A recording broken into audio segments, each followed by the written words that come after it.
मेरे प्रिय आत्मा, एक छोटी सी कहानी से मैं अपनी बात शुरू करना चाहूंगा। बहुत वर्ष बीते, बहुत सदियां, किसी देश में एक बड़ा चित्रकार था।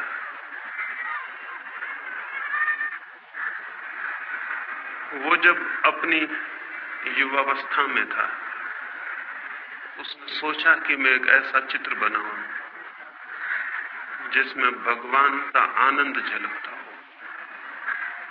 मैं ऐसी दो आंखें चित्रित करूं जिनमें अनंत शांति झलकती हो। मैं ऐसे एक व्यक्ति को खोजूं, एक ऐसे मनुष्य को जिसका चित्र जीवन के जो पार है, जगत से जो दूर है, उसकी खबर लाता हो। और वो अपने देश के गांव-गांव घूमा, जंगल जंगल उसने छाना उस आदमी को जिसकी प्रति छवि वो बना सके। और आखिर एक पहाड़ पर गाय चराने वाले एक चरवाहे को उसने खोज लिया। उसकी आंखों में कोई झलक थी, उसके चेहरे की रूपरेखा में कोई दूर की खबर थी। उसे देखकर ही लगता था कि मनुष्य के भीतर परमात्मा भी है। उसने उसके चित्र को बनाया। उस चित्र की लाखों प्रतियां गांव-गांव, दूर-दूर के देशों में बिकी। लोगों ने उस चित्र को घर में टांग कर अपने को धन्य समझा। फिर 20 वर्ष बाद वो चित्रकार बूढ़ा हो गया था और उस चित्रकार को एक ख्याल और आया।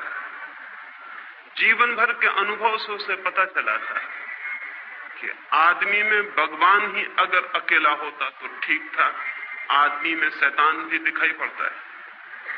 उसने सोचा कि मैं एक चित्र और बनाऊं जिसमें आदमी के भीतर शैतान की छवि हो, तब मेरे दोनों चित्र पूरे मनुष्य के चित्र बन सकेंगे। वो फिर गया बुढ़ापे में, जुआ घरों में, शराब खानों में, पागल घरों में।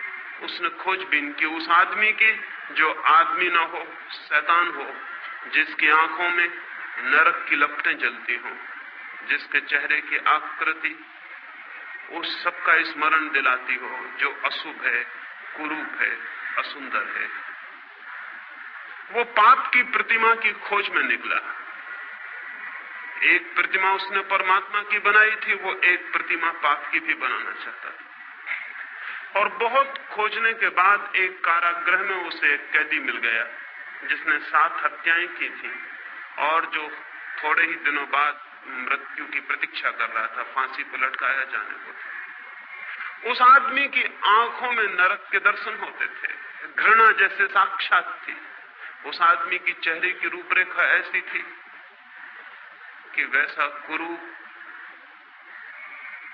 मनुष्य खोजना मुश्किल था। उसने उसके चित्र को बनाया।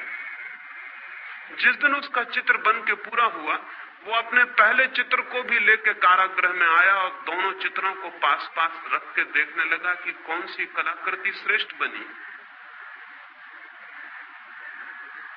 तय करना मुश्किल था। चित्रकार खुद भी मुग्ध हो गया था। दोनों ही चित्र अद्भुत थे। कौन सा श्रेष्ठ था कला की दृष्टि से, यह तय करना मुश्किल था। और तभी उस चित्रकार को पीछे किसी के रोने की आवाज सुनाई पड़ी। लौट के देखा तो वो कैदी जंजीरों में बंधा रो रहा है जिसकी उसने तस्वीर बनाई थी। वो चित्रकार हैरान हुआ। उसने कहा कि मेरे दोस्त, तुम क्यों रोते हो? चित्रों को देखकर तुम्हें क्या तकलीफ हुई? उस आदमी ने कहा, मैंने इतने दिन तक छिपाने की कोशिश की, लेकिन आज मैं हार गया हूं। शायद तुम्हें पता नहीं कि पहली तस्वीर भी तुमने मेरी ही बनाई थी। ये दोनों तस्वीरें मेरी। 20 साल पहले पहाड़ पर जो आदमी तुम्हें मिला था वो मैं ही। और इसलिए रोता हूं कि मैंने 20 साल में कौन सी यात्रा कर ली, स्वर्ग से नरक की, परमात्मा से पाप की। पता नहीं ये कहानी कहां तक सच हो या न हो, लेकिन हर आदमी के जीवन में 2 तस्वीरें हैं। हर आदमी के भीतर शैतान है और हर आदमी के भीतर परमात्मा भी, और हर आदमी के भीतर नरक की भी संभावना है और स्वर्ग की भी। हर आदमी के भीतर सौंदर्य के फूल भी खिल सकते हैं और कुरूपता के गंदे डबरे भी बन सकते हैं। प्रत्येक आदमी इन दो यात्राओं के बीच निरंतर डोल रहा है। ये दो छोर हैं जिनमें से आदमी किसी को भी छू सकता है, और अधिक लोग नरक के छोर को छू लेते हैं, और बहुत कम सौभाग्यशाली हैं जो अपने भीतर परमात्मा को उघाड़ पाते हो। क्या हम अपने भीतर परमात्मा को उघाड़ पाने में सफल हो सकते हैं? क्या हम वो प्रतिमा बनेंगे जहां परमात्मा की झलक मिले? ये कैसे हो सकता है? इस प्रश्न के साथ ही आज की दूसरी चर्चा में शुरू करना चाहता हूं। ये कैसे हो सकता है कि आदमी परमात्मा की प्रतिमा बने? ये कैसे हो सकता है कि आदमी का जीवन एक स्वर्ग बने, एक सुवास, एक सुगंध, एक सौंदर्य? ये कैसे हो सकता है कि मनुष्य उसे जान ले जिसकी कोई मृत्यु नहीं? ये कैसे हो सकता है कि मनुष्य परमात्मा के मंदिर में प्रविष्ट हो जाए? होता तो उल्टा है। बचपन में हम कहीं स्वर्ग में होते हैं और बूढ़े होते होते नरक तक पहुंच जाते हैं। होता उल्टा है। होता यह है कि बचपन के बाद जैसे रोज हमारा पतन होता है। बचपन में तो किसी इनोसेंस, किसी निर्दोष संसार का हम अनुभव करते हैं, और फिर धीरे धीरे कपट से भरा हुआ, पाखंड से भरा हुआ मार्ग हम तय करते हैं। और बूढ़े होते होते न केवल हम शरीर से बूढ़े हो जाते हैं, बल्कि हम आत्मा से भी बूढ़े हो जाते हैं। न केवल शरीर दीनहीन, जीन जर्जर हो जाता है, बल्कि आत्मा भी पतित, दीन जर्जर हो जाती है। ये और इसे ही हम जीवन मान लेते हैं और समाप्त हो जाते हैं। धर्म इस संबंध में संदेह उठाना चाहता है। धर्म एक बड़ा संदेह है इस संबंध में कि यह आदमी की जीवन की यात्रा गलत है, कि स्वर्ग से हम नरक तक पहुंच जाएं। होना तो उल्टा चाहिए।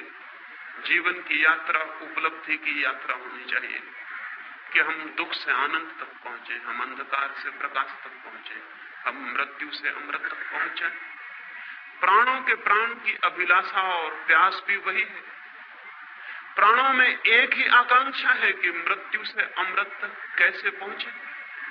प्राणों में एक ही प्यास है कि हम अंधकार से आलोक को कैसे उपलब्ध हो। प्राणों की एक ही मांग है कि हम असत्य से सत्य तक कैसे जा सकते हैं। निश्चित ही सत्य की यात्रा के लिए, निश्चित ही स्वयं के भीतर परमात्मा की खोज के लिए व्यक्ति को ऊर्जा का एक संग्रह चाहिए, कंजर्वेशन चाहिए। व्यक्ति को शक्ति का एक संवर्धन चाहिए। उसके भीतर शक्ति इकट्ठी हो कि वो शक्ति का एक स्रोत बन जाए, तभी व्यक्तित्व को स्वर्ग तक ले जाया जा सकता है। स्वर्ग निर्बलों के लिए नहीं है। जीवन के सत्य उनके लिए नहीं है जो दीनहीन हो जाते हैं शक्ति को खोकर, जो जीवन की सारी शक्ति को खो देते हैं और भीतर दुर्बल और दीन हो जाते हैं। वे यात्रा नहीं कर सकते। उस यात्रा पर चढ़ने के लिए, उन पहाड़ों पर चढ़ने के लिए शक्ति चाहिए, और शक्ति का संवर्धन धर्म का सूत्र है। शक्ति का संवर्धन, कंजर्वेशन ऑफ एनर्जी। कैसे शक्ति इकट्ठी हो कि हम शक्ति के उबलते हुए भंडार हो जाएं। लेकिन हम तो दीनहीन जन हैं। सारी शक्ति खोकर हम धीरे धीरे निर्बल होते चले जाते। सब खो जाता है, भीतर रिक्तता रह जाती है, खाली, भीतर एक खालीपन के अतिरिक्त और कुछ भी नहीं छूटता। हम शक्ति को कैसे खो देते हैं। मनुष्य का शक्ति को खोने का सबसे बड़ा द्वार सेक्स है। काम मनुष्य की शक्ति के खोने का सबसे बड़ा द्वार है, जहां से वो शक्ति को खोता है। और जैसे मैंने कल आपसे कहा, कोई कारण है जिसकी वजह से वो शक्ति को खोता है। शक्ति को कोई भी खोना नहीं चाहता है। कौन शक्ति को खोना चाहता है? लेकिन कुछ झलक है उपलब्धि की, उस झलक के लिए आदमी शक्ति को खोने को राजी हो जाता है। काम के क्षणों में कुछ अनुभव है, उस अनुभव के लिए आदमी सब कुछ खोने को तैयार हो जाता है। अगर वो अनुभव किसी और मार्ग से उपलब्ध हो सके तो मनुष्य सेक्स के माध्यम से शक्ति को खोने को कभी भी तैयार नहीं हो सकता। क्या और कोई द्वार है उस अनुभव को पाने का? क्या और कोई मार्ग है उस अनुभूति को उपलब्ध करने का, जहां हम अपने प्राणों की गहरी से गहराई में उतर जाते हैं, जहां हम जीवन का ऊंचा से ऊंचा शिखर छूते हैं, जहां हम जीवन की शांति और आनंद की एक झलक पाते हैं? क्या कोई और मार्ग है? क्या कोई और मार्ग है अपने भीतर पहुंच जाने का? क्या स्वयं की शांति और आनंद के स्रोत तक पहुंच जाने की और कोई सीढ़ी है? अगर वो सीढ़ी हमें दिखाई पड़ जाए तो जीवन में एक क्रांति घटित हो जाती है। आदमी काम के प्रति विमुख और राम के प्रति सन्मुख हो जाता है। एक क्रांति घटित हो जाती है, एक नया द्वार खुल जाता है। मनुष्य की जाति को अगर हम नया द्वार न दे सके तो मनुष्य एक रिपीटेटिव सर्किल में, एक पुनरुक्ति वाले चक्कर में घूमता है और नष्ट होता है।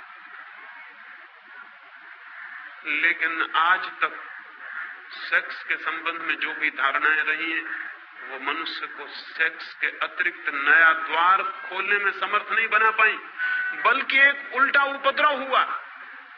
प्रकृति एक ही द्वार देती है मनुष्य को, वो सेक्स का द्वार है। अब तक की शिक्षाओं ने वो द्वार भी बंद कर दिया और नया द्वार खोला नहीं। शक्ति भीतर घूमने लगी और चक्कर काटने लगी, और अगर नया द्वार शक्ति के लिए न मिले तो घूमती हुई शक्ति मनुष्य को विक्षिप्त कर देती है, पागल कर देती है। और विक्षिप्त मनुष्य फिर न केवल उस द्वार से जो सेक्स का सहज द्वार था निकलने की चेष्टा करता है, वो दीवारों और खिड़कियों को तोड़कर भी उसकी शक्ति बाहर बहने लगती है। वो अप्राकृतिक मार्गों से भी सेक्स की शक्ति बाहर बहने लगती है। ये दुर्घटना घटी है। ये मनुष्य जाति के बड़े से बड़े दुर्भाग्यों में से एक है। नया द्वार नहीं खोला गया और पुराना द्वार बंद कर दिया गया।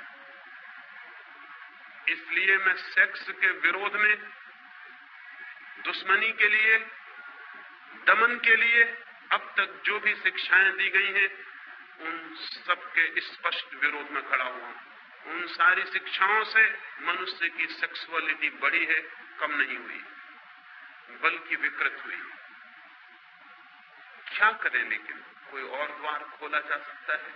मैंने आपसे कल कहा, संभोग के क्षण की जो प्रतीति है, वो प्रतीति दो बातों की है, टाइमलेसनेस और इगोलेसनेस की। समय शून्य हो जाता है और अहंकार विलीन हो जाता है। समय शून्य होने से और अहंकार विलीन होने से हमें उसका एक झलक मिलती है जो हमारा वास्तविक जीवन, लेकिन क्षण भर की झलक और हम वापस अपनी जगह खड़े हो जाते हैं। और एक बड़ी ऊर्जा, एक बड़ी वैद्युतिक शक्ति का प्रवाह है, इसमें हम खो देते हैं। फिर उस झलक की याद, स्मृति मन को पीड़ा देती रहती है। हम वापस उस अनुभव को पाना चाहते हैं, वापस उस अनुभव को पाना चाहते हैं। और वो झलक कितनी छोटी है, एक क्षण में खो जाती है, ठीक से उसकी स्मृति भी नहीं रह जाती कि क्या थी झलक, हमने क्या जाना था। बस एक धुन, एक अर्ज, एक पागल प्रतीक्षा रह जाती है फिर उस अनुभव को पाने की। और जीवन भर आदमी इसी चेष्टा में संलग्न रहता है, लेकिन उस झलक को एक क्षण से ज्यादा नहीं पा सकता है। वही झलक ध्यान के माध्यम से भी उपलब्ध होती है। मनुष्य की चेतना तक पहुंचने के दो मार्ग हैं, काम और ध्यान, सेक्स और मेडिटेशन। सेक्स प्राकृतिक मार्ग है जो प्रकृति ने दिया हुआ है, जानवरों को भी दिया हुआ है, पक्षियों को भी दिया हुआ है, पौधों को भी दिया हुआ है, मनुष्यों को भी दिया हुआ है।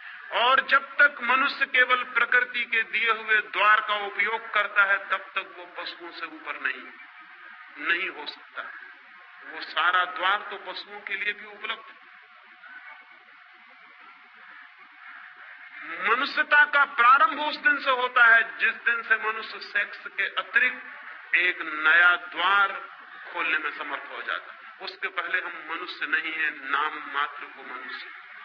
उसके पहले हमारे जीवन का केंद्र पशु का केंद्र है, प्रकृति का केंद्र है। तब तक हम उसके ऊपर नहीं उठ पाए, उसे ट्रांसेंड नहीं कर पाए, उसका अतिक्रमण नहीं कर पाए। तब तक हम पशुओं की भांति ही जीते हैं। हमने कपड़े मनुष्यों के पहन रखे, हमने भाषा मनुष्यों की बोलते, हमने सारा रूप मनुष्यों का पैदा कर रखा है, लेकिन भीतर गहरे से गहरे मन के तल पर हम पशुओं से ज्यादा नहीं होते, नहीं हो सकते हैं। और इसलिए जरा सा मौका मिल जाए और हमारी मनुष्यता को जरा सी छूट मिल जाए तो हम तत्काल पशु हो जाते हैं। हिंदुस्तान पाकिस्तान का बंटवारा हुआ और हमें दिखाई पड़ गया कि आदमी के कपड़ों के भीतर जानवर बैठा हुआ है। हमें दिखाई पड़ गया कि वो लोग जो कल मस्जिद में प्रार्थना करते थे और मंदिर में गीता पढ़ते थे, वो क्या कर रहे हैं? वो हत्याएं कर रहे हैं, वो बलात्कार कर रहे हैं, वो सब कुछ कर रहे हैं। वही लोग जो मंदिरों मस्जिदों में दिखाई पड़ते थे, वही लोग बलात्कार करते हुए दिखाई पड़ने लगे। क्या हो गया इनको? अभी दंगा फसाद हो जाए, अभी यहां दंगा हो जाए और यही आदमी को दंगे में मौका मिल जाएगा अपनी आदमी से छुट्टी ले लेने, और फौरन वो जो भीतर छिपा हुआ पशु है प्रकट हो जाए। वो हमेशा तैयार है, वो प्रतीक्षा कर रहा है कि मुझे मौका मिल जाए। भीड़ भाड़ में उसे मौका मिल जाता है तो वो जल्दी से छोड़ देता है अपना ख्याल, वो जो बांध बूंद के उसने रखा हुआ है। भीड़ में मौका मिल जाता है उसे भूल जाने का कि मैं भूल जाऊं अपने को। इसलिए आज तक अकेले आदमियों ने उतने पाप नहीं किए हैं जितने भीड़ में आदमियों ने पाप किए। अकेला आदमी थोड़ा डरता है कि कोई देख लेगा, अकेला आदमी थोड़ा सोचता है कि मैं ये क्या कर रहा हूं, अकेले आदमी को अपने कपड़ों की थोड़ी फिक्र होती है कि लोग क्या कहेंगे, जानवर हो। लेकिन जब बड़ी भीड़ होती है तो अकेला आदमी कहता आप कौन देखता, आप कौन पहचानता, वो भीड़ के साथ एक हो जाता है, उसकी आइडेंटिटी मिट जाती है। अब वो फला नाम का आदमी नहीं, अब एक बड़ी भीड़ है, और बड़ी भीड़ जो करती है वो भी करता है, हत्या करता है, आग लगाता है, बलात्कार करता है। भीड़ में उसे मौका मिल जाता है कि वो अपने पशु को फिर से छुट्टी दे दे जो उसके भीतर छिपा है। और इसीलिए आदमी 10-5 वर्षों में युद्ध की प्रतीक्षा करने लगता है, दंगों की प्रतीक्षा करने लगता है। अगर हिंदू मुस्लिम का बहाना मिल जाए तो हिंदू मुस्लिम सही, अगर हिंदू मुस्लिम का ना मिले तो गुजराती मराठी भी काम कर सकता है, अगर गुजराती मराठी ना हो तो हिंदी बोलने वाला और गैर हिंदी बोलने वाला भी काम कर सकता है। कोई भी बहाना चाहिए आदमी को, उसके भीतर के पशु को छुट्टी चाहिए। वो घबरा जाता है, पशु भीतर बंद रहते रहते वो कहता है मुझे प्रकट होने दो।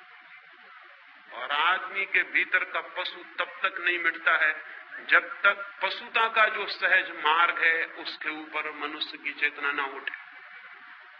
पशुता का सहज मार्ग, हमारी ऊर्जा, हमारी शक्ति का एक ही द्वार है बहने का, वो है सेक्स। और वो द्वार बंद कर दें तो कठिनाई खड़ी हो जाती है। उस द्वार को बंद करने के पहले नए द्वार का उद्घाटन होना जरूरी है, जीवन चेतना नई दिशा में प्रवाहित हो सके। लेकिन ये हो सकता है ये आज तक किया नहीं गया, नहीं किया गया क्योंकि दमन सरल मालूम पड़ा, रूपांतरण कठिन। दबा देना किसी बात को आसान है, बदलने की विधि और साधना की जरूरत है। इसलिए हमने सरल मार्ग का उपयोग किया कि दबा दो अपने भीतर। लेकिन हम ये भूल गए कि दबाने से कोई चीज नष्ट नहीं होती है, दबाने से और बलशाली हो जाती है। और हम ये भी भूल गए कि दबाने से हमारा आकर्षण और गहरा होता है। जिसे हम दबाते हैं वो हमारे चेतना की और गहरी परतों में प्रविष्ट हो जाता है। हम उसे दिन में दबा लेते हैं, वो सपनों में हमारे आंखों में झूलने लगता है। हम उसे रोजमर्रा दबा लेते हैं, वो हमारे भीतर प्रतीक्षा करता है कि कब मौका मिल जाए, कब मैं फूट पड़ूं, निकल पड़ूं। जिसे हम दबाते हैं उससे हम मुक्त नहीं होते, हम और गहरे अर्थों में और गहराइयों में और अचेतन में और अनकॉन्शियस तक उसकी जड़ें पहुंच जाती हैं और वो हमें जकड़ लेता है। आदमी सेक्स को दबाने के कारण ही बन गया और जकड़ गया, और यही वजह है, पशुओं का तो सेक्स का कोई अवधि होती है, कोई पीरियड होता है वर्ष में। आदमी की कोई अवधि ना रही, कोई पीरियड ना रहा। आदमी 24 घंटे 12 महीने सेक्सुअल है। सारे जानवरों में कोई जानवर ऐसा नहीं कि जो 12 महीने और 24 घंटे कामुकता से भरा हुआ। उसका वक्त है, उसकी ऋतु है, वो आती है और चला जाता है, और फिर उसका स्मरण भी खो जाता है। आदमी को क्या हो गया? आदमी ने दबाया जिस चीज को, वो फैलकर उसके 24 घंटे और 12 महीने के जीवन पर फैल गई। कभी आपने इस पर विचार किया कि कोई पशु हर स्थिति में हर समय कामुक नहीं होता, लेकिन आदमी हर स्थिति में हर समय कामुक है। जैसे कामुकता उबल रही है, जैसे कामुकता ही सब कुछ है। ये कैसे हो गया? ये दुर्घटना कैसे संभव हुई है? पृथ्वी पर सिर्फ मनुष्य के साथ हुई है और किसी जानवर के साथ नहीं। क्यों? एक ही कारण है, सिर्फ मनुष्य ने दबाने की कोशिश की है, और जिसे दबाया वो जहर की तरह सब तक फैल गया। और दबाने के लिए हमें क्या करना पड़ा? दबाने के लिए हमें निंदा करनी पड़ी, दबाने के लिए हमें गाली देनी पड़ी, दबाने के लिए हमें अपमानजनक भावनाएं पैदा करनी पड़ी। हमें कहना पड़ा सेक्स पाप है, हमें कहना पड़ा कि सेक्स नरक है, हमें कहना पड़ा कि जो सेक्स में है वो गरेत है, निंदित है। हमें ये सारी गालियां खोजनी पड़ी, तभी हम दबाने में सफल हो सके। और हमें ख्याल भी नहीं कि इन निंदाओं और गालियों के कारण हमारा सारा जीवन जहर से भर गया है। नीत्शे ने एक वचन कहा है जो बहुत अर्थपूर्ण है।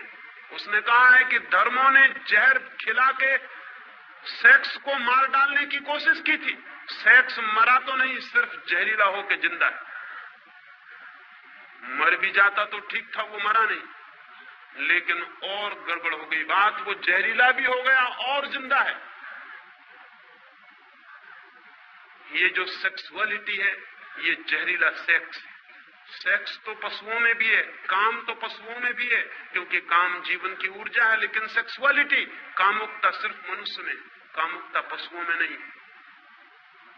पशुओं की आंखों में देखें, वहां कामुकता दिखाई नहीं पड़ेगी। आदमी की आंखों में झांके, वहां एक कामुकता का रस झलकता हुआ दिखाई पड़ेगा। इसलिए पशु आज भी एक तरह से सुंदर है, लेकिन दमन करने वाले पागलों की कोई सीमा नहीं कि वो कहां तक बढ़ जाएंगे।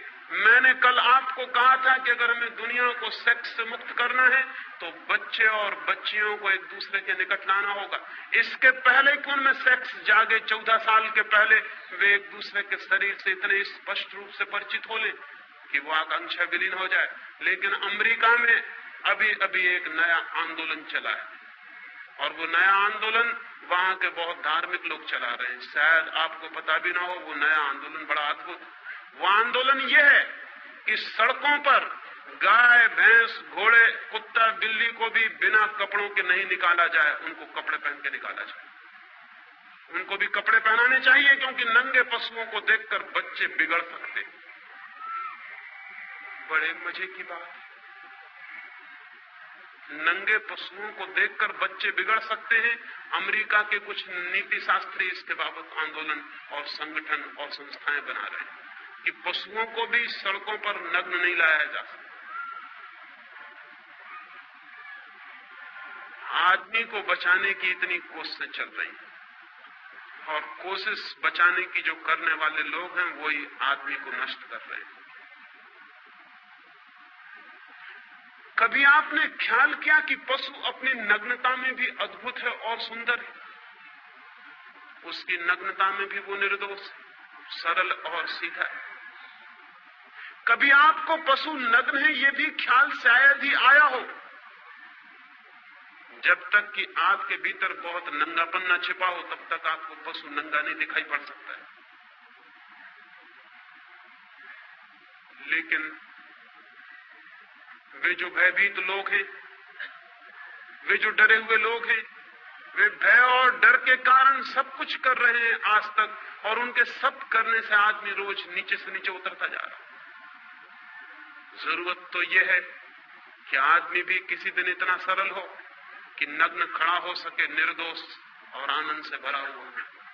जरूरत तो यह है, जैसे महावीर जैसा व्यक्ति नग्न खड़ा हो गया, लोग कहते हैं कि उन्होंने कपड़े छोड़े, कपड़ों का त्याग किया। मैं कहता हूं न कपड़े छोड़े न कपड़ों का त्याग किया, चित्त इतना निर्दोष हो गया होगा, इतना इनोसेंट जैसे छोटे बच्चों का, तो वे नग्न खड़े हो गए होंगे। क्योंकि ढांकने को जब कुछ भी नहीं रह जाता तो आदमी नग्न हो सकता है। जब तक ढांकने को कुछ है हमारे भीतर, तब तक आदमी अपने को छिपाएगा। जब ढांकने को कुछ भी नहीं है तो नग्न हो सकता है। चाहिए तो एक ऐसी पृथ्वी कि आदमी भी इतना सरल होगा कि नग्न होने में भी उसे कोई पश्चाताप, कोई पीड़ा न होगी, नग्न होने में उसे कोई अपराध न होगा। आज तो हम कपड़े पहनकर भी अपराधी मालूम होते हैं, हम कपड़े पहन के भी नंगे हैं, और ऐसे लोग भी रहे हैं जो नग्न होकर भी नग्न नहीं थे।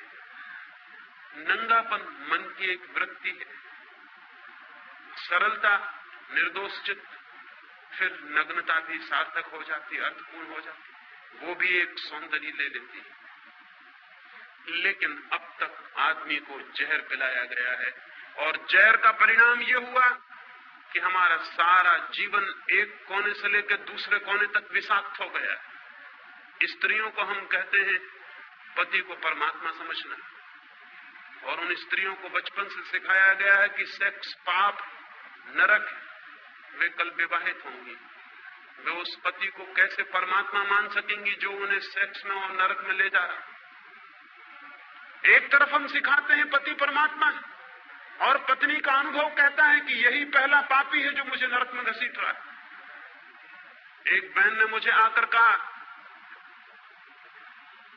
पिछली मीटिंग में जब मैं यहां बोला भारतीय विद्या भवन में, तो एक बहन मेरे पास उसी दिन आई और उसने कहा कि मैं बहुत गुस्से में हूं, मैं बहुत क्रोध में हूं। सेक्स तो बड़ी घृणित चीज है, सेक्स तो पाप है, और आपने सेक्स की इतनी बात क्यों की? मैं तो घृणा करती हूं सेक्स। अब ये पत्नी है, इसका पति है, इसके बच्चे हैं, बच्चियां हैं, और ये पत्नी सेक्स को घृणा करती है। ये पति को कैसे प्रेम कर सकती जो इसे सेक्स में ले जा रहा है? ये उन बच्चों को कैसे प्रेम कर सकती है जो सेक्स से पैदा हो रहे हैं? इसका प्रेम जहरीला रहेगा, इसके प्रेम में जहर छिपा रहेगा। पति और इसके बीच एक बुनियादी दीवार खड़ी रहेगी, बच्चों और इसके बीच एक बुनियादी दीवार खड़ी रहेगी, क्योंकि वो सेक्स की दीवार और सेक्स की कंडेमनेशन की वृत्ति बीच में खड़ी है। ये बच्चे पाप से आए, ये पति और मेरे बीच पाप का संबंध, और जिनके साथ पाप का संबंध है उनके प्रति हम मैत्रीपूर्ण हो सकते हैं, पाप के प्रति हम मैत्रीपूर्ण हो सकते हैं। सारी दुनिया का ग्रस्त जीवन नष्ट किया है सेक्स को गाली देने वाले, निंदा करने वाले लोगों ने, और उन्होंने इसे नष्ट करके जो दुष्परिणाम लाए हैं वो ये नहीं है कि सेक्स से लोग मुक्त हो गए हों। जो पति अपनी पत्नी और अपने बीच एक दीवार पाता है पाप की, वो पत्नी से कभी भी तृप्ति अनुभव नहीं कर पाता, तो आसपास की स्त्रियों को खोजता है, वेश्याओं को खोजता है, खोजेगा। अगर पत्नी से उसे तृप्ति मिल गई होती तो शायद इस जगत की सारी स्त्रियां उसके लिए मां और बहन हो जाती, लेकिन पत्नी से भी तृप्ति न मिलने के कारण सारी स्त्रियां उसे पोटेंशियल औरतों की तरह, पोटेंशियल पत्नियों की तरह मालूम पड़ती हैं, जिनको पत्नी में बदला जा सकता है। ये स्वाभाविक है, ये होने वाला था, ये होने वाला था, क्योंकि जहां तृप्ति मिल सकती थी वहां जहर है, वहां पाप है, और तृप्ति नहीं मिलती, और वो चारों तरफ भटकता है और खोजता है, और क्या क्या इजादें करता है खोज के आदमी। अगर उन सारी इजादों को हम सोचने बैठे तो घबरा जाएंगे कि आदमी ने क्या क्या इजादें की। लेकिन एक बुनियादी बात पर ख्याल नहीं किया कि वो जो प्रेम का कुआं था, वो जो काम का कुआं था, वो जहरीला बना दिया गया। और जब पति और पत्नी के बीच जहर का भाव हो, घबराहट का भाव हो, पाप का भाव हो, तो फिर ये पाप की भावना रूपांतरण नहीं करने देगी। अन्यथा मेरी समझ ये है कि एक पति और पत्नी अगर एक दूसरे के प्रति समझ पूर्वक, प्रेम से भरे हुए, आनंद से भरे हुए और सेक्स के प्रति बिना निंदा के सेक्स को समझने की चेष्टा करेंगे, तो आज नहीं कल उनके बीच का संबंध रूपांतरित हो जाने वाला है।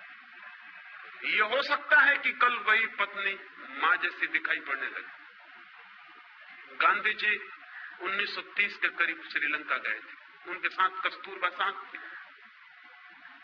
संयोजकों ने समझा कि शायद गांधी जी की मां साथ आई हुई है, क्योंकि गांधी जी कस्तूरबा को खुद भी बा ही कहते थे। लोगों ने समझा कि शायद उनकी मां होगी। संयोजकों ने परिचय देते हुए कहा कि गांधी जी आए हैं और बड़े सौभाग्य की बात, उनकी मां भी साथ आई हुई, वो उनके बगल में बैठी हुई। गांधी जी के सेक्रेटरी तो घबरा गए कि ये तो भूल हमारी, हमें बताना था कि साथ में कौन है, लेकिन अब तो बड़ी देर हो चुकी थी। गांधी तो मंच पर जाके बैठ भी गए थे और बोलना शुरू कर दिया। सेक्रेटरी घबराए हुए हैं कि गांधी पीछे क्या कहेंगे। उन्हें कल्पना भी नहीं हो सकती थी कि गांधी नाराज नहीं होंगे, क्योंकि ऐसे पुरुष बहुत कम हैं जो पत्नी को मां बनाने में समर्थ हो जाते। लेकिन गांधी जी ने कहा कि सौभाग्य की बात है कि जिन मित्र ने मेरा परिचय दिया है, उन्होंने भूल से एक सच्ची बात कह दी। कस्तूरबा कुछ वर्षों से मेरी मां हो गई, कभी वो मेरी पत्नी थी, लेकिन अब वो मेरी मां है।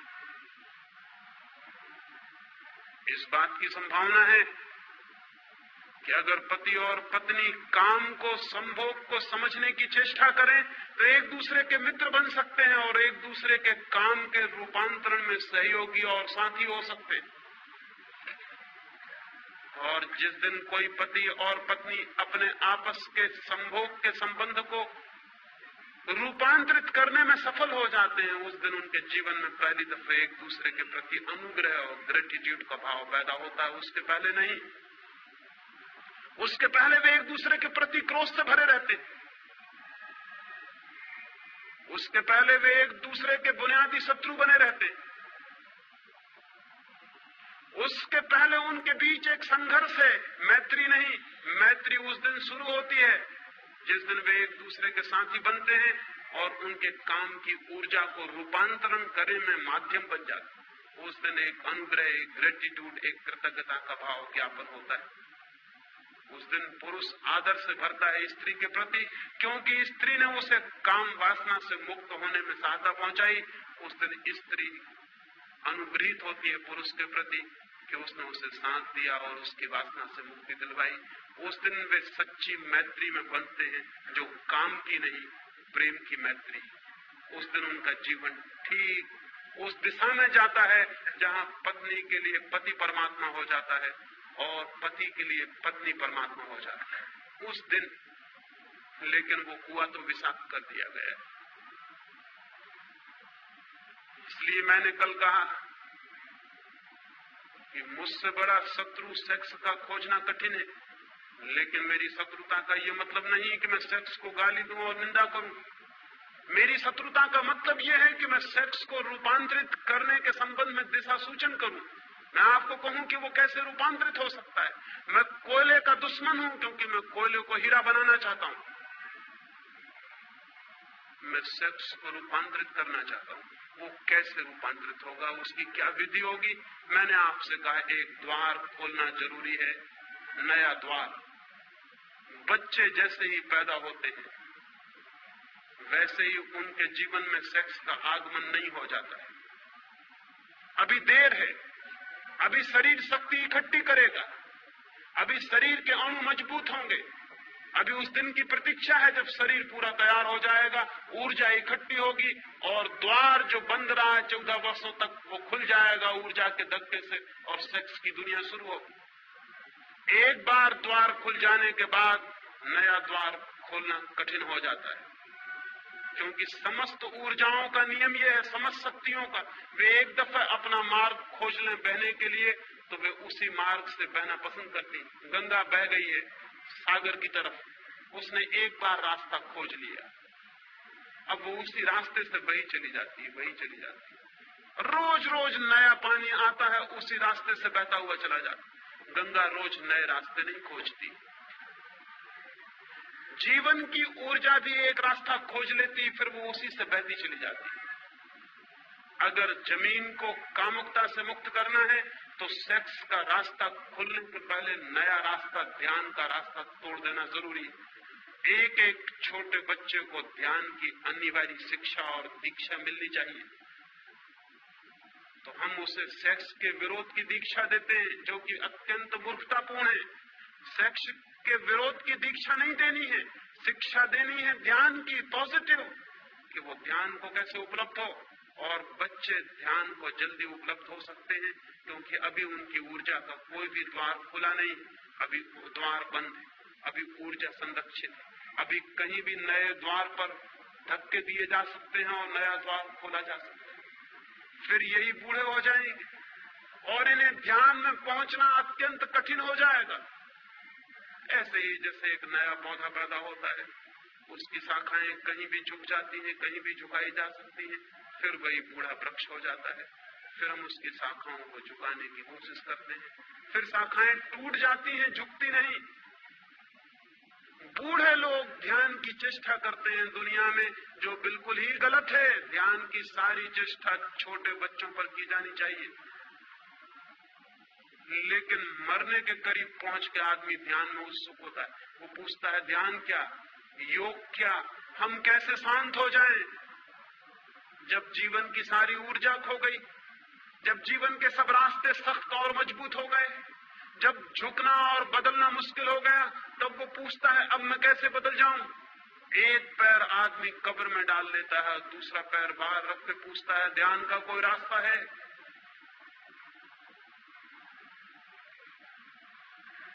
अजीब सी बात है, बिल्कुल पागलपन की बात है। ये पृथ्वी कभी भी शांत और ध्यानस्थ नहीं हो सकेगी जब तक ध्यान का संबंध पहले दिन के पैदा हुए बच्चे से हम न जोड़ेंगे। अंतिम दिन के व्रत से नहीं जोड़ा जा सकता। व्यर्थ ही हमें बहुत शर्म उठाना पड़ता है बाद के दिनों में शांत होने के लिए, जो कि पहले एकदम हो सकता था। छोटे बच्चों को ध्यान की दीक्षा काम के रूपांतरण का पहला चरण, शांत होने की दीक्षा, निर्विचार होने की दीक्षा, मौन होने की दीक्षा। बच्चे ऐसे भी मौन हैं, बच्चे ऐसे भी शांत हैं। अगर उन्हें थोड़ा सा दिशा दी जाए और उन्हें मौन और शांत होने के लिए घड़ी भर की शिक्षा दी जाए, तो जब वे 14 वर्ष के होने के करीब आएंगे, जब काम जगेगा, तब तक उनका एक द्वार खुल चुका होगा। शक्ति इकट्ठी होगी और जो द्वार खुला है उसी द्वार से बहनी शुरू हो जाएगी। उन्हें शांति का, आनंद का, कालहीनता का, निरअहंकार भाव का अनुभव सेक्स के बहुत अनुभव के पहले उपलब्ध हो जाएगा। वही अनुभव उनकी ऊर्जा को गलत मार्गों से रोकेगा और ठीक मार्गों पर ले आएगा। लेकिन हम छोटे छोटे बच्चों को ध्यान तो नहीं सिखाते, काम का विरोध सिखाते हैं। पाप है, गंदगी है, कुरूपता है, बुराई है, नरक है, ये सब हम बताते हैं। और इस सब के बताने से कुछ भी फर्क नहीं पड़ता, कुछ भी फर्क नहीं पड़ता, बल्कि हमारे बताने से वे और भी आकर्षित होते हैं और तलाश करते हैं कि क्या है ये गंदगी, क्या है ये नरक, जिसके लिए बड़े इतने भयभीत और बेचैन हैं। और फिर थोड़े ही दिनों में उन्हें ये भी पता चल जाता है कि बड़े जिस बात से हमें रोकने की कोशिश कर रहे हैं, खुद दिन रात उसी में लीन। और जिस दिन उन्हें ये पता चल जाता है, माँ बाप के प्रति सारी श्रद्धा समाप्त हो जाती है। माँ बाप के प्रति श्रद्धा समाप्त करने में शिक्षा का हाथ नहीं है। माँ बाप के प्रति श्रद्धा समाप्त करने में माँ बाप का अपना हाथ है। आप जिन बातों के लिए बच्चों को गंदा कहते हैं, बच्चे बहुत जल्दी पता लगा लेते हैं कि उन सारी गंदगियों में आप भली भांति लवलीन। आपकी दिन की जिंदगी दूसरी है और आपकी दूसरी। आप कहते कुछ हैं, करते कुछ हैं। छोटे बच्चे बहुत एक्यूट ऑब्जर्वर होते हैं, वो बहुत गौर से निरीक्षण करते रहते हैं कि क्या हो रहा है घर में। वो देखते हैं कि माँ जिस बात को गंदा कहती है, बाप जिस बात को गंदा कहता है, वही गंदी बात दिन रात घर में चल रही। इसका उन्हें बहुत जल्दी बोध हो जाता है। उनका सारा श्रद्धा का भाव विलीन हो जाता है कि धोखेबाज हैं ये माँ बाप, पाखंडी हैं, हिपोक्रेट हैं, ये बातें कुछ और कहते हैं, करते कुछ और हैं। और जिन बच्चों का माँ बाप पर से विश्वास उठ गया, वो बच्चे परमात्मा पर कभी विश्वास नहीं कर सकेंगे, इसको याद रखना। क्योंकि बच्चों के लिए परमात्मा का पहला दर्शन माँ बाप में होता है। अगर वो वहीं खंडित हो गया तो ये बच्चे भविष्य में नास्तिक हो जाने वाले। बच्चों को पहले परमात्मा की प्रतीति अपने माँ बाप की पवित्रता से होती है। पहली दफा बच्चे माँ बाप को ही जानते हैं निकटतम, और उनसे ही उन्हें पहली दफा श्रद्धा और रिवरेंस का भाव पैदा होता है। अगर वही खंडित हो गया तो इन बच्चों को मरते दम तक वापस परमात्मा के रास्ते पे लाना मुश्किल हो जाएगा। क्योंकि पहला परमात्मा ही धोखा दे गया, जो माँ थी, जो बाप था, वही धोखेबाज सिद्ध हुआ। आज सारी दुनिया में जो लड़के ये कह रहे हैं कि कोई परमात्मा नहीं है, कोई आत्मा नहीं, कोई मोक्ष नहीं है, धर्म सब बकवास है, उसका कारण ये नहीं है कि लड़कों ने पता लगा लिया है कि आत्मा नहीं है, परमात्मा नहीं है। उसका कारण ये है कि लड़कों ने माँ बाप का पता लगा लिया है कि वो धोखेबाज है। और ये सारा धोखा सेक्स के आसपास केंद्रित है। ये सारा धोखा सेक्स के केंद्र पर खड़ा हुआ है। बच्चों को ये सिखाने की जरूरत नहीं कि सेक्स पाप है, बल्कि ईमानदारी से ये सिखाने की जरूरत है कि सेक्स जिंदगी का एक हिस्सा है और तुम सेक्स से ही पैदा हुए और हमारी जिंदगी में वो है, ताकि बच्चे सरलता से माँ बाप को समझ सके और जब जीवन को वो जाने तो वो आदर से भर सके कि माँ बाप सच्चे और ईमानदार थे। उनको जीवन में आस्तिक बनाने में इससे बड़ा संबल और कुछ भी नहीं होगा कि वो अपने माँ बाप को सच्चा और ईमानदार अनुभव कर सके। लेकिन आज सब बच्चे जानते हैं कि माँ बाप बेईमान और धोखेबाज। ये बच्चे और माँ बाप के बीच एक कलह का कारण बनता है। सेक्स का दमन पति और पत्नी को तोड़ दिया है, माँ बाप और बच्चों को तोड़ दिया। नहीं, सेक्स का विरोध नहीं, निंदा नहीं, बल्कि सेक्स की शिक्षा दी जानी चाहिए। जैसे ही बच्चे पूछने को तैयार हो जाएं, जो भी जरूरी मालूम पड़े, जो उनके समझ के योग्य मालूम पड़े, वो सब उन्हें बता दिया जाना चाहिए, ताकि वे सेक्स के संबंध में अति उत्सुक न हो, ताकि उनका आकर्षण न पैदा हो, ताकि वो दीवाने होकर गलत रास्तों से जानकारी पाने की कोशिश न करें। आज बच्चे सब जानकारी पा लेते हैं यहाँ वहां से, गलत मार्गों से, गलत लोगों से उन्हें जानकारी मिलती है जो जीवन भर उन्हें पीड़ा देती है। और माँ बाप और उनके बीच एक मौन की दीवार होती है, जैसे माँ बाप को कुछ भी पता नहीं और बच्चों को भी कुछ पता नहीं। उन्हें सेक्स की सम्यक शिक्षा मिलनी चाहिए, राइट एजुकेशन। और दूसरी बात, उन्हें ध्यान की दीक्षा मिलनी चाहिए, कैसे मौन हो, कैसे शांत हो, कैसे निर्विचार हो। और बच्चे तत्क्षण निर्विचार हो सकते हैं, मौन हो सकते हैं, शांत हो सकते हैं। 24 घंटे में 1 घंटे अगर बच्चों को घर में मौन में ले जाने की व्यवस्था हो, निश्चित ही वे मौन में तभी जा सकेंगे जब आप भी उनके साथ मौन बैठ सकें। हर घर में 1 घंटा मौन का अनिवार्य होना चाहिए। एक दिन खाना न मिले घर में तो चल सकता है, लेकिन 1 घंटा मौन के बिना घर नहीं चल सकता। वो घर झूठा है, उस घर को परिवार कहना गलत है जिस परिवार में 1 घंटे की मौन की दीक्षा नहीं। वो 1 घंटे का मौन 14 वर्षों में उस दरवाजे को तोड़ देगा, रोज धक्के मारेगा, उस दरवाजे को तोड़ देगा जिसका नाम ध्यान है। जिस ध्यान से मनुष्य को समयहीन, टाइमलेसनेस, ईगोलेसनेस, अहंकार शून्य अनुभव होता है, जहां से आत्मा की झलक मिलती है। वो झलक सेक्स के अनुभव के पहले मिल जानी जरूरी। अगर वो झलक मिल जाए तो सेक्स के प्रति अतिशय दौड़ समाप्त हो जाएगी, ऊर्जा इस नए मार्ग से बहने लगेगी। ये मैं पहला चरण कहता हूँ। ब्रह्मचर्य की साधना में, सेक्स के ऊपर उठने की साधना में, सेक्स की ऊर्जा के ट्रांसफॉर्मेशन के लिए पहला चरण है ध्यान और दूसरा चरण है प्रेम। बच्चे को बचपन से ही प्रेम की दीक्षा दी जानी चाहिए। हम अब तक यही सोचते रहे हैं कि प्रेम की शिक्षा मनुष्य को सेक्स में ले जाएगी। ये बात अत्यंत भ्रांत है।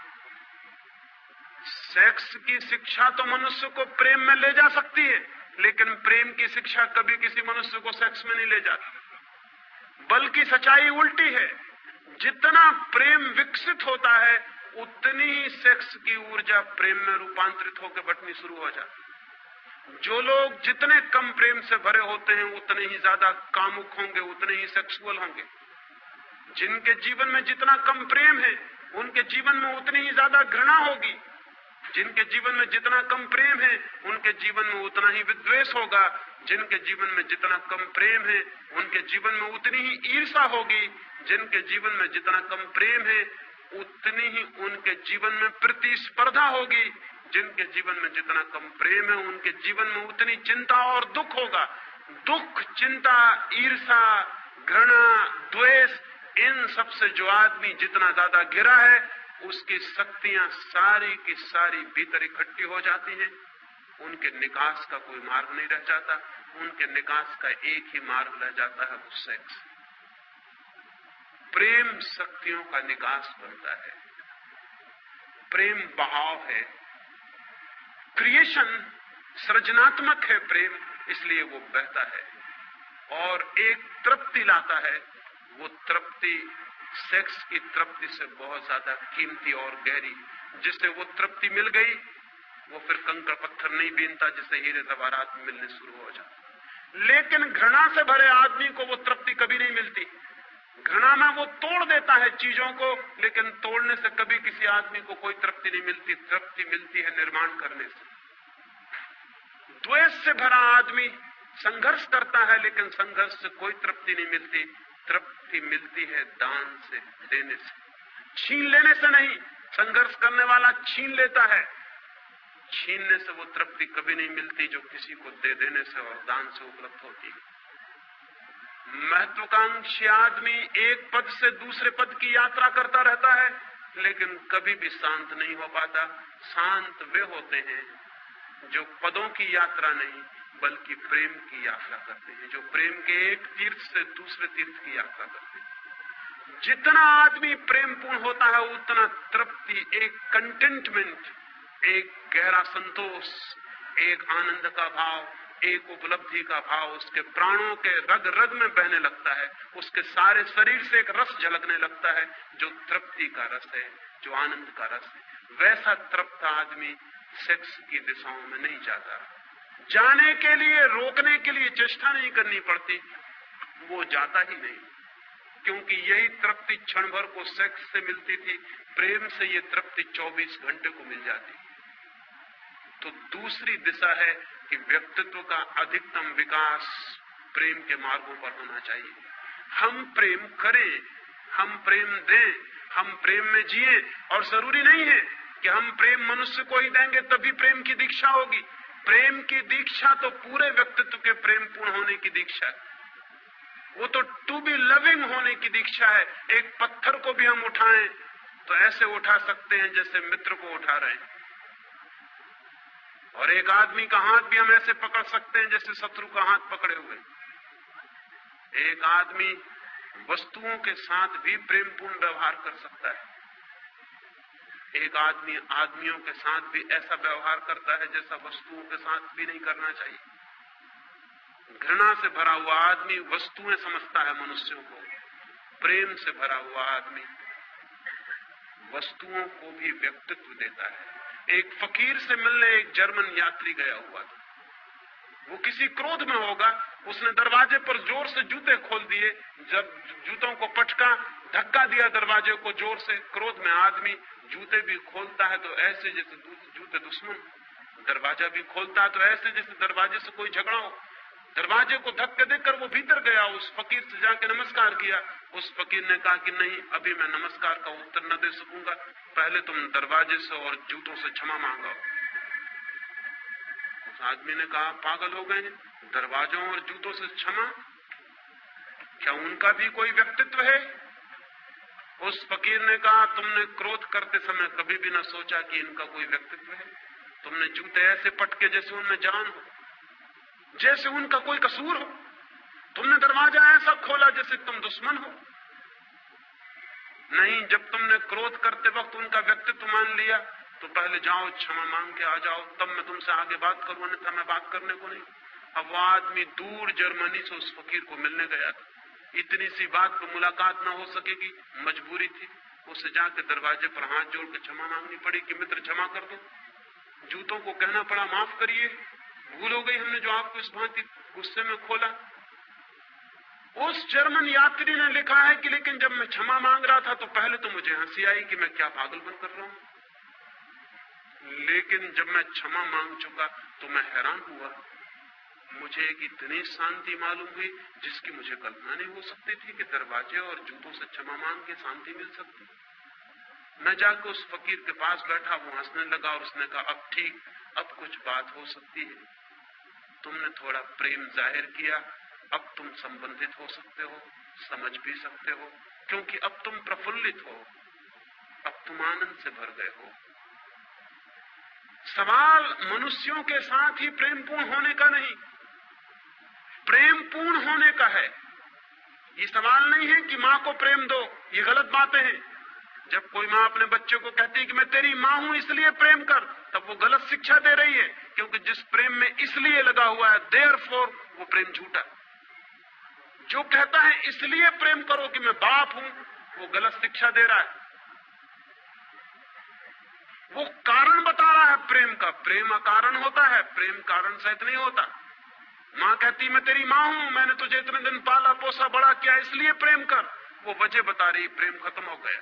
अगर वो प्रेम भी होगा तो बच्चा झूठा प्रेम दिखाने की कोशिश करेगा, क्योंकि ये मां है इसलिए प्रेम दिखाना पड़ेगा। नहीं, प्रेम की शिक्षा का मतलब है प्रेम का कारण नहीं, प्रेमपूर्ण होने की सुविधा और व्यवस्था कि बच्चा प्रेमपूर्ण हो सके। जो मां कहती मुझसे प्रेम कर क्योंकि मैं मां हूं, वो प्रेम नहीं सिखा रही। उसे ये कहना चाहिए कि ये तेरा व्यक्तित्व, ये तेरे भविष्य, ये तेरे आनंद की बात है कि जो भी तेरे मार्ग पे पड़ जाए तू उससे प्रेमपूर्ण हो। पत्थर पड़ जाए, फूल पड़ जाए, आदमी पड़ जाए, जानवर पड़ जाए, ये सवाल जानवर को प्रेम देने का नहीं, फूल को प्रेम देने का नहीं, मां को प्रेम देने का नहीं, तेरे प्रेमपूर्ण होने का है, क्योंकि तेरा भविष्य इस पर निर्भर करेगा कि तू कितना प्रेमपूर्ण है, तेरा व्यक्तित्व कितना प्रेम से भरा हुआ है, उतना तेरे जीवन में आनंद की संभावना बढ़ेगी। प्रेमपूर्ण होने की शिक्षा चाहिए मनुष्य को, तो वो कामुकता से मुक्त हो सकता है। लेकिन हम तो प्रेम की कोई शिक्षा नहीं देते, हम तो प्रेम का कोई भाव पैदा नहीं करते। हम तो प्रेम के नाम पर भी जो बातें करते हैं वो झूठी सिखाते हैं उनको। क्या आपको पता है कि एक आदमी एक के प्रति प्रेमपूर्ण और दूसरे के प्रति घृणापूर्ण हो सकता है? यह असंभव है। प्रेमपूर्ण आदमी प्रेमपूर्ण होता है, आदमियों से कोई संबंध नहीं है उस बात का। अकेले में बैठता है तो भी प्रेमपूर्ण होता है, कोई नहीं होता तो भी प्रेमपूर्ण होता है। प्रेमपूर्ण होना उसके स्वभाव की बात है, वो आपसे संबंधित होने का सवाल नहीं। क्रोधी आदमी अकेले में भी क्रोधपूर्ण होता है, घृणा से भरा आदमी अकेले में भी घृणा से भरा होता है। वो अकेले भी बैठा है तो आप उसको देख के कह सकते हैं कि यह आदमी क्रोधी है, हालांकि वो किसी पर क्रोध नहीं कर रहा है, लेकिन उसका सारा व्यक्तित्व क्रोधी है। प्रेमपूर्ण आदमी अगर अकेले में बैठा है तो आप कहेंगे यह आदमी कितने प्रेम से भरा हुआ बैठा। फूल एकांत में खिलते हैं जंगल के तो वहां भी सुगंध बिखेरते रहते हैं, चाहे कोई सूंघने वाला हो या ना हो। रास्ते से कोई निकले या निकले, फूल सुगंधित होता रहता है। फूल का सुगंधित होना स्वभाव है, इस भूल में आप मत पड़ना कि आपके लिए सुगंधित हो रहा है। प्रेमपूर्ण होना व्यक्तित्व बनाना चाहिए, वो हमारा व्यक्तित्व हो, इससे कोई संबंध नहीं कि वो किसके प्रति। लेकिन जितने प्रेम करने वाले लोग हैं वो सोचते हैं कि मेरे प्रति प्रेमपूर्ण हो जाओ और किसी के प्रति नहीं, और उनको पता नहीं कि जो सबके प्रति प्रेमपूर्ण नहीं वो किसी के प्रति प्रेमपूर्ण नहीं हो सकता। पत्नी कहती पति से मुझे प्रेम करना बस, फिर आ गया स्टॉप, फिर इधर उधर कहीं देखना मत, फिर और कहीं तुम्हारे प्रेम की जरा सी धारा ना बहे, बस प्रेम यानी इस तरफ। और उस पत्नी को पता नहीं कि ये प्रेम झूठा वो अपने हाथ से किए ले रही। जो पति प्रेमपूर्ण नहीं है हर स्थिति में हर एक के प्रति, वो पत्नी के प्रति भी प्रेमपूर्ण कैसे हो सकता है? प्रेमपूर्ण 24 घंटे के जीवन का स्वभाव, वो ऐसी कोई बात नहीं कि हम किसी के प्रति प्रेमपूर्ण हो जाएं और किसी के प्रति प्रेमहीन हो जाएं। लेकिन आज तक मनुष्यता इसको समझने में समर्थ नहीं हो पाई। बाप कहता है कि मेरे प्रति प्रेमपूर्ण, लेकिन घर में जो चपरासी है उसके प्रति वो तो नौकर। लेकिन उसे पता नहीं कि जो बेटा एक बूढ़े नौकर के प्रति प्रेमपूर्ण नहीं हो पाया है, वो बूढ़ा नौकर भी किसी का बाप है। वो आज नहीं कल जब उसका बाप भी बूढ़ा हो जाएगा, उसके प्रति भी प्रेमपूर्ण नहीं रह जाएगा। तब ये बाप पछताएगा कि मेरा लड़का मेरे प्रति प्रेमपूर्ण नहीं। लेकिन इस बाप को पता ही नहीं कि लड़का प्रेमपूर्ण हो सकता था उसके प्रति भी, अगर जो भी आसपास थे सबके प्रति प्रेमपूर्ण होने की शिक्षा दी गई होती तो वो इसके प्रति भी प्रेमपूर्ण होता। प्रेम स्वभाव की बात है, संबंध की बात नहीं। प्रेम रिलेशनशिप नहीं है, प्रेम है स्टेट ऑफ माइंड, वो मनुष्य के व्यक्तित्व का भीतरी अंग है। तो हमें प्रेमपूर्ण होने की दूसरी दीक्षा दी जानी चाहिए एक एक चीज के प्रति। अगर बच्चा एक किताब को भी गलत ढंग से रखे तो गलती बात है, उसे उसी क्षण टोकना चाहिए कि तुम्हारे व्यक्तित्व के लिए शोभादायक नहीं कि तुम इस भांति किताब को रखो। कोई देखेगा, कोई सुनेगा, कोई पाएगा कि तुम किताब के साथ दुर्व्यवहार किए हो, तुम एक कुत्ते के साथ गलत ढंग से पेश आए हो। ये तुम्हारे व्यक्तित्व की गलती है। एक फकीर के बाबत मुझे ख्याल आता है। एक छोटा सा फकीर का झोपड़ा था। रात थी, जोर से वर्षा होती थी, रात के 12 बजे होंगे। फकीर और उसकी पत्नी दोनों सोते थे। किसी आदमी ने दरवाजे पर दस्तक दी। छोटा था झोपड़ा, कोई शायद शरण चाहता है। उसकी पत्नी से उसने कहा कि द्वार खोल दे। कोई द्वार पर खड़ा है, कोई यात्री, कोई अपरिचित मित्र। सुनते हैं उसकी बात। उसने कहा कोई अपरिचित मित्र, हमारे तो जो परिचित हैं वो भी मित्र नहीं होते। उसने कहा कोई अपरिचित मित्र, ये प्रेम का भाव। कोई अपरिचित मित्र द्वार पर खड़ा है, द्वार खोल। उसकी पत्नी ने कहा लेकिन जगह तो बहुत कम है, हम 2 के लायक ही मुश्किल से है, कोई तीसरा आदमी भीतर आएगा तो हम क्या करेंगे? उस फकीर ने कहा पागल, ये किसी अमीर का महल नहीं है कि छोटा पड़ जाए, ये गरीब की झोपड़ी। अमीर का महल छोटा पड़ जाता है हमेशा। एक मेहमान आ जाए तो महल छोटा पड़ जाता है। ये गरीब की झोपड़ी है। उसकी पत्नी ने कहा इसमें झोपड़ी, अमीर और गरीब का क्या सवाल, जगह छोटी है। उस फकीर ने कहा जहां दिल में जगह बड़ी हो वहां झोपड़ा महल की तरह मालूम होता है, और जहां दिल में छोटी जगह हो वहां झोपड़ा, तो क्या महल भी छोटा और झोपड़ा हो जाता? द्वार खोल दे। द्वार पर खड़े हुए आदमी को वापस कैसे लौटाया जा सकता है? अभी हम दोनों लेटे थे, अब 3 लेट नहीं सकेंगे, तीनों बैठेंगे। बैठने के लिए काफी जगह है। मजबूरी थी, पत्नी को दरवाजा खोल देना पड़ा। एक मित्र आ गया, पानी से भीगा हुआ उसके कपड़े बदले, फिर वो तीनों बैठ के गपशप करने लगे। दरवाजा फिर बंद है। फिर किन्हीं 2 आदमियों ने दरवाजे पे दस्तक दी। अब उस फकीर ने उस मित्र को कहा, वो दरवाजे के पास था, कि दरवाजा खोल दो, मालूम होता है कोई आया। उस आदमी ने कहा कैसे खोल दूं दरवाजा, जगह कहाँ है यहाँ? वो आदमी अभी 2 घड़ी पहले आया था खुद, और भूल गया ये बात कि जिस प्रेम ने मुझे जगह दी थी वो मुझे जगह नहीं दी थी, प्रेम था उसके भीतर इसलिए जगह दी थी। अब फिर कोई दूसरा आ गया, फिर जगह बनानी पड़ेगी। लेकिन उस आदमी ने कहा नहीं, दरवाजा खोलने की जरूरत नहीं, मुश्किल से हम 3 बैठे हुए। वो फकीर हंसने लगा। उसने कहा बड़े पागल हो, मैंने तुम्हारे लिए जगह नहीं की थी, प्रेम था इसलिए जगह की थी। प्रेम अब भी है, वो तुम पर चुप गई नहीं गया और समाप्त नहीं हो गया। दरवाजा खोलो। अभी हम दूर दूर बैठे हैं, फिर हम पास पास बैठ जाएंगे। पास पास बैठने के लिए काफी जगह है, और रात ठंडी है, पास पास बैठने में आनंद ही और होगा। दरवाजा खोलना पड़ा। 2 आदमी भीतर आ गए। फिर वे पास पास बैठ के गपशप करने लगे, और थोड़ी देर बीती है और रात आगे बढ़ गई और वर्षा हो रही, और एक गधे ने आके सिर लगाया दरवाजे से, पानी में भीग गया है, वो रात शरण चाहता है।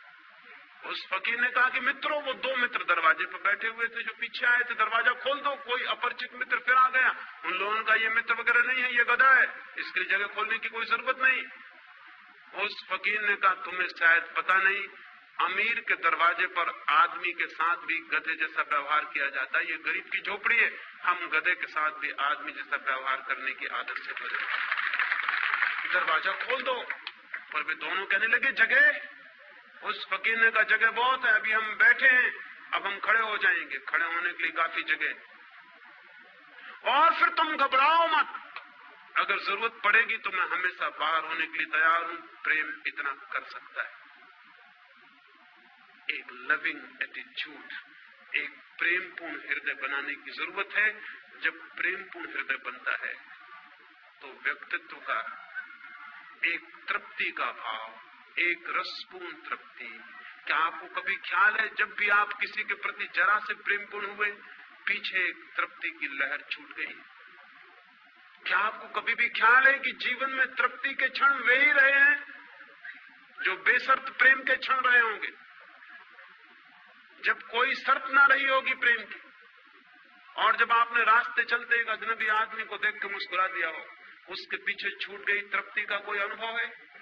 उसके पीछे साथ आ गया एक शांति का भाव, एक प्राणों में एक आनंद की लहर का कोई पता है? जब राह चलते किसी आदमी को उठा लिया हो, किसी गिरते को संभाल लिया हो, किसी बीमार को एक फूल दे दिया हो, इसलिए नहीं कि वो आपकी माँ है, इसलिए नहीं कि वो आपका पिता है, नहीं, वो आपका कोई भी नहीं है, लेकिन एक फूल किसी बीमार को दे देना आनंदपूर्ण। व्यक्तित्व में प्रेम की संभावना बढ़ती जानी चाहिए, वो इतनी बढ़ जानी चाहिए पौधों के प्रति, पक्षियों के प्रति, पशुओं के प्रति, आदमियों के प्रति, अपरिचितों के प्रति, अनजान लोगों के प्रति, विदेशियों के प्रति जो बहुत दूर है उनके प्रति, चांतारों के प्रति प्रेम हमारा बढ़ता चला जाए। जितना प्रेम हमारा बढ़ता है उतनी ही सेक्स की जीवन में संभावना कम होती चली जाती है। प्रेम और ध्यान दोनों मिलकर उस दरवाजे को खोल देते हैं जो परमात्मा का दरवाजा है। प्रेम धन ध्यान बराबर परमात्मा।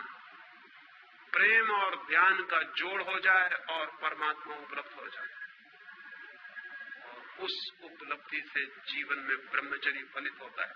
फिर सारी ऊर्जा एक नए ही मार्ग पर ऊपर चढ़ने लगती, फिर बह बह के निकल नहीं जाती, फिर जीवन से बाहर निकल के व्यर्थ नहीं हो जाती, फिर जीवन के भीतरी मार्गों पर गति करने लगती। उसका एक ऊर्ध्व गमन, एक ऊपर की तरफ यात्रा शुरू होती।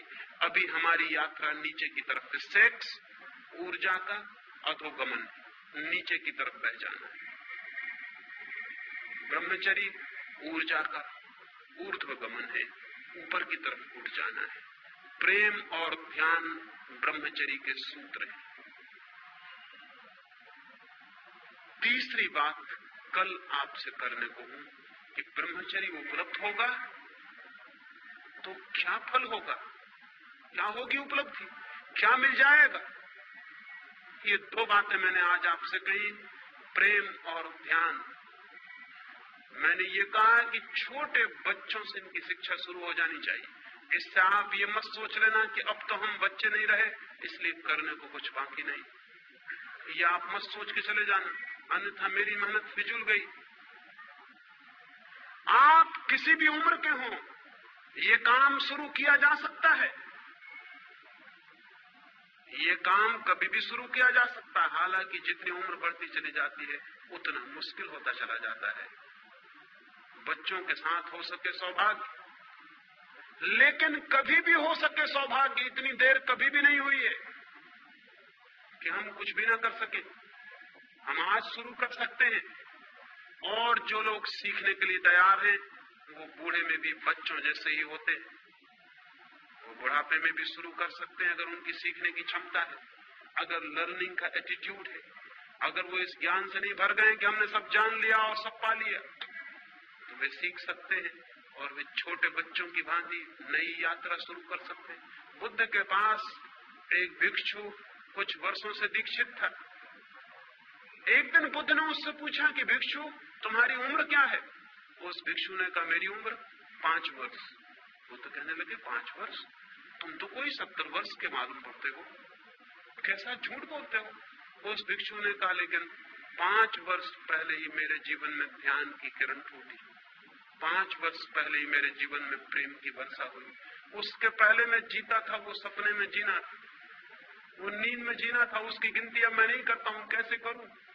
जिंदगी तो इधर 5 वर्षों से शुरू हुई, इसलिए मैं कहता हूं मेरी उम्र 5 वर्ष।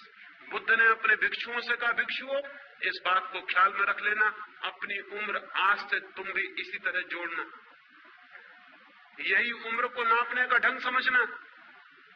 अगर प्रेम और ध्यान का जन्म नहीं हुआ है तो उम्र फिजूल चली गई। अभी आपका ठीक जन्म भी नहीं हुआ है और कभी भी इतनी देर नहीं हुई जबकि हम प्रयास करें, श्रम करें और हम अपने नए जन्म को उपलब्ध न हो जाए। इसलिए मेरी बात से ये नतीजा मत निकाल लेना आप कि आप तो बचपन के पार हो चुके, इसलिए ये बात आने वाले बच्चों के लिए।